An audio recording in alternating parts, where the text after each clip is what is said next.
پرانی حویلی کے بلند و بالا کھنڈرات کے پیچھے سے چاند آہستہ آہستہ طلوع ہو رہا تھا۔ یہ آخری تاریخیں تھی اور چاند دیر سے طلوع ہوتا تھا۔ اب بھی رات کے 11 بج رہے تھے۔ جنگل کے بیچوں بیچ بنی حویلی کے کھنڈرات چاند کی دھندلی سی روشنی میں ایک عجیب اور خوفناک تاثر دے رہے تھے۔ ہر طرف سناٹا چھایا ہوا تھا۔ اس سناٹے میں کبھی کبھی گیدڑوں کے بولنے کی آواز سنائی دے جاتی تھی جو ماحول کو اور بھی ہیبت ناک بنا دیتی تھی، مگر وہ ان سب چیزوں سے بے نیاز تیز قدموں سے چلا جا رہا تھا۔ اسے کسی چیز کا خوف نہیں تھا، بس ایک جنون سا تھا جو اسے منزل کی طرف لیے جا رہا تھا۔ اچانک جنگل کی پرسکون فضا میں ایک خوفناک چیخ بلند ہوئی جو خاموشی کو توڑتی ہوئی دور تک چلی گئی، اور کوئی پرندہ اس کے کانوں کے بالکل پاس سے پھڑپھڑاتا ہوا گزرا۔ وہ ایک چڑیا تھی۔ بس ایک لمحے کے لیے اس کا دل تیزی سے دھڑکا اور وہ ڈگمگا گیا، مگر دوسرے ہی لمحے وہ پھر اپنی منزل کی طرف رواں دواں تھا۔ حویلی اب اس سے صرف چند قدم کے فاصلے پر ہی رہ گئی تھی۔ تھوڑی دیر بعد وہ ان کھنڈرات میں داخل ہو چکا تھا۔ حویلی کے اندر داخل ہونے کے بعد اس نے جیب سے ایک کاغذ نکالا۔ اسے نہایت احتیاط سے کھولا اور غور سے دیکھنے لگا۔ وہ جیسے جیسے اسے دیکھتا گیا اس کے چہرے کا رنگ بدلتا گیا۔ اب وہ بہت خوش نظر آ رہا تھا۔ اس نے احتیاط سے کاغذ کو لپیٹ کر جیب میں رکھا اور حویلی کے کمروں کی طرف بڑھ گیا۔ حویلی میں چاروں طرف کمرے ہی کمرے بنے ہوئے تھے۔ وہ ان سب کو غور سے دیکھتا ہوا آگے بڑھ رہا تھا۔ آخر وہ ان کمروں کے درمیان بنے ہوئے ایک کمرے میں پہنچ گیا۔ اس کمرے میں بہت اندھیرا ہو رہا تھا۔ اس نے پھر جیب سے ٹارچ نکالی اور اس کی روشنی میں کمرے کو غور سے دیکھنے لگا۔ کمرے کے ایک کونے سے سیڑھیاں نیچے اترتی دکھائی دی۔ وہ ان سیڑھیوں کی طرف بڑھا اور پھر تیزی سے نیچے اتر گیا۔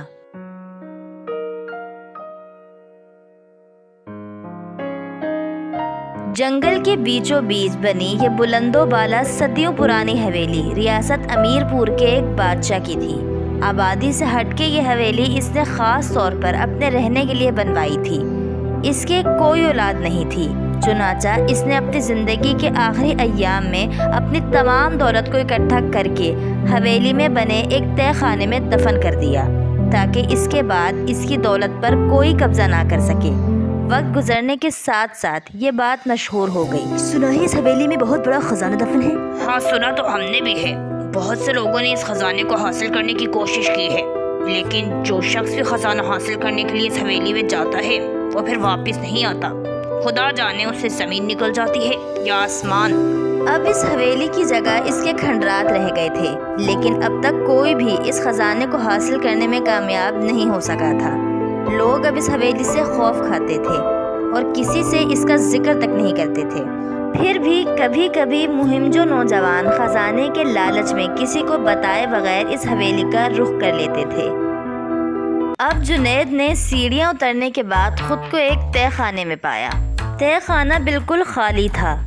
نقشے کے مطابق اس تہہ خانے سے اگلے کمرے میں خزانہ موجود تھا، مگر یہاں سے کوئی اور کمرہ نظر نہیں آ رہا تھا۔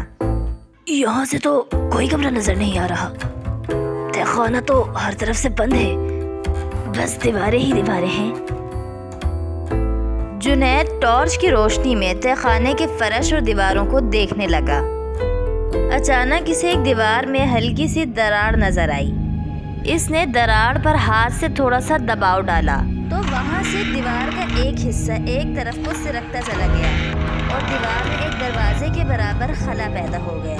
جنید نے اس خلا میں روشنی ڈالی تو یہ ایک اور کمرہ تھا۔ جنید نے کمرے میں داخل ہونے کے لیے قدم بڑھایا۔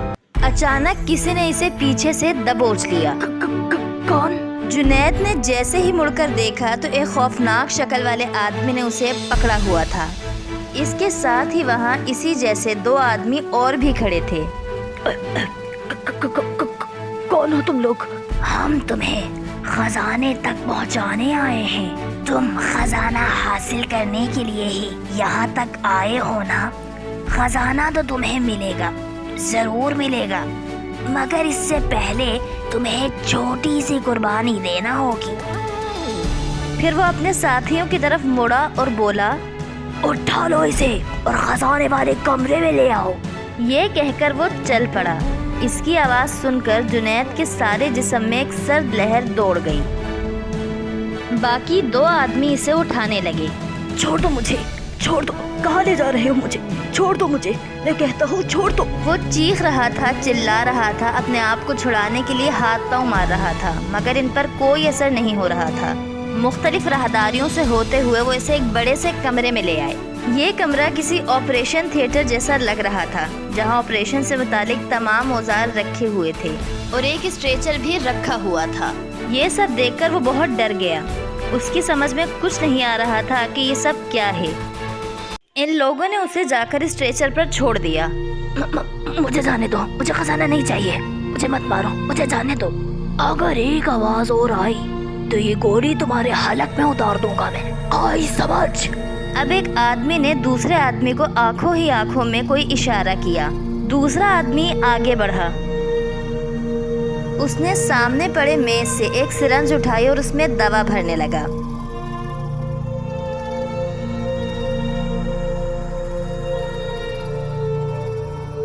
سرنج بھرنے کے بعد وہ اس کی طرف آیا۔ اب جنید اس وقت کو کوس رہا تھا جب وہ سارا خزانہ اکیلے حاصل کرنے کی لالچ میں اپنے ساتھیوں سے نقشہ چھین کر بھاگا تھا۔ تینوں دوست نقشہ بڑے غور سے دیکھنے میں مصروف تھے۔ تھوڑی تھوڑی دیر کے بعد اویس نقشے پر کہیں کہیں سرخ پینسل سے نشان بھی لگا رہا تھا۔ ہاں دوستو، یہ وہ جگہ ہے جہاں ہم نے پہنچنا ہے۔ اب ہمیں اس جگہ کا سارا راستہ معلوم ہو گیا ہے۔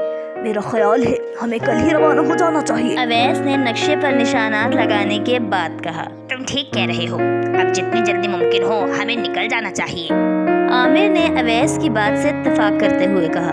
ٹھیک ہے، پھر میں کچھ ضروری ہینڈ خبردار جو کسی نے حرکت کرنے کی کوشش کی۔ ابھی اویس کی بات پوری بھی نہیں ہوئی تھی کہ اچانک ایک نقاب پوش کمرے میں داخل ہوا اور ان پر پستول تان کر بولا، چپ چاپ یہ نقشہ میرے حوالے کرو، ورنہ کھڑے کھڑے یہ گولیاں تمہارے سینوں میں اتار دوں گا میں۔ ان تینوں نے گھبرا کر نقشہ اس نقاب پوش کو دے دیا اور وہ تیزی سے وہاں سے نکل گیا۔ وہ تینوں شدید خوف کے عالم میں معوف ہوتے دماغوں کے ساتھ کھڑے کے کھڑے رہ گئے۔ مگر اب کیا ہو سکتا ہے؟ کچھ نہیں ہو سکتا، کچھ نہیں ہو سکتا۔ نہیں نہیں نہیں، مجھے مت مارو، مجھے مت مارو، مجھے خزانہ نہیں چاہیے، نہیں چاہیے مجھے خزانہ، مجھے چھوڑ دو، خدا کے لیے مجھے چھوڑ دو۔ او میرے خدا، میں کہاں پھنس گیا ہوں، چھوڑ دو مجھے، خدا کے لیے چھوڑ دو۔ وہ ایک بار پھر چلانے لگا، ان کی منت سماجت کرنے لگا، مگر انہوں نے اس کی طرف کوئی توجہ نہیں دی۔ ایک آدمی نے اسے پکڑا اور دوسرے آدمی نے وہ انجیکشن اس کے بازو میں لگا دیا۔ انجیکشن لگتے ہی وہ اندھیروں میں ڈوبتا چلا گیا۔ کچھ ہی دیر میں وہ مکمل طور پر بے ہوش ہو چکا تھا۔ آپریشن کی تیاریاں مکمل ہو چکی تھی، ڈاکٹر صاحب بھی آ چکے تھے۔ وہ اپنے ساتھ ایک دوا کی شیشی لائے اور اس میں موجود دوا جنید کی ٹانگوں پر ڈالنے لگے۔ اب اس نے چاقو اٹھایا اور جنید کی طرف بڑھنے لگا، لیکن اسی وقت دروازے پر زوردار دستک ہوئی۔ وہ سب ٹھٹک کر رہ گئے۔ اس نے قہر آلود نظروں سے دروازے کی طرف دیکھا۔ اتنے میں دستک دوبارہ ہوئی۔ اس مرتبہ دروازے کو زور سے دھڑدھڑایا گیا تھا، لگتا تھا آنے والا بہت عجلت میں تھا۔ اس نے ایک لمحے سوچا اور پھر آگے بڑھ کر دروازہ کھول دیا۔ ہاں صاحب، تم سب پولیس کی حراست میں ہو۔ دروازہ کھلتے ہی پولیس کی وردی میں ملبوس ایک شخص نے ان پر پستول تان کر کہا۔ انہوں نے دیکھا کہ باہر 2 لڑکے چند سپاہیوں کے ساتھ کھڑے تھے۔ سپاہیوں نے آگے بڑھ کر انہیں گرفتار کر لیا اور پولیس اسٹیشن لے آئے۔ تم اپنا جرم خود قبول کر لو، ورنہ پولیس کو اور بھی بہت سے طریقے آتے ہیں۔ تھانے پہنچنے کے تھوڑی دیر بعد ہی خوفناک چہرے والے سلطان نے غیر قانونی کاموں میں ملوث ہونے کا اعتراف کر لیا۔ سلطان عرف سلطانے زیر زمین مجرموں کے ایک بہت بڑے گروہ کا سرغنہ تھا۔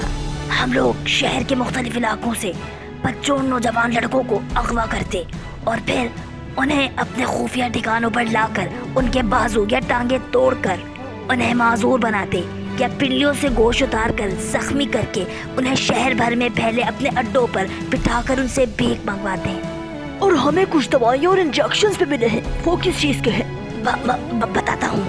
اغوا کیے گئے بچوں کو کچھ خاص قسم کے انجیکشن لگا کر